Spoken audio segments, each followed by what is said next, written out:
বরফে মোড়া গ্রিনল্যান্ডে গর্জে উঠল অস্ত্রের শব্দ। চরম শীত আর কঠিন পরিবেশে নিজেদের সক্ষমতা যাচাই করতে বিশেষ সামরিক মহড়ায় অংশ নিচ্ছে ডেনমার্কের সেনারা।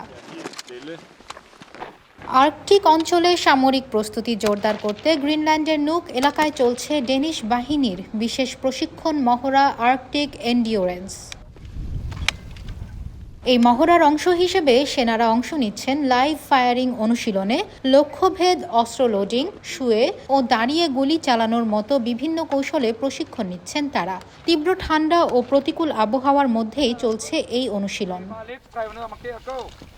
ডেনিশ প্রতিরক্ষা বাহিনী জানায়, আর্কটিক অঞ্চলে দায়িত্ব পালনের জন্য সেনাদের মানসিক ও শারীরিক সক্ষমতা বাড়ানোই এই মহড়ার মূল লক্ষ্য।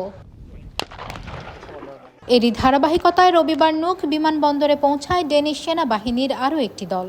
বিমান থেকে নেমে বাসে করে তারা যান নির্ধারিত ঘাঁটিতে।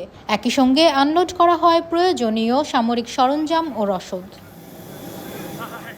বিশেষজ্ঞদের মতে, ক্রমবর্ধমান ভূ রাজনৈতিক গুরুত্বের কারণে আর্কটিক অঞ্চল এখন বিশ্ব শক্তিগুলোর নজরে। সেই প্রেক্ষাপটে ডেনমার্কের এই সামরিক প্রস্তুতি অত্যন্ত তাৎপর্যপূর্ণ। বরফের দেশে কঠিন প্রশিক্ষণ। ডেনিশ সেনাদের এই মহড়া স্পষ্ট করে দিচ্ছে, আর্কটিক অঞ্চলে নিজেদের অবস্থান আরও শক্ত করতে প্রস্তুত ডেনমার্ক। নিশা মাহমুদা, ইন্ডিপেন্ডেন্ট ডিজিটাল।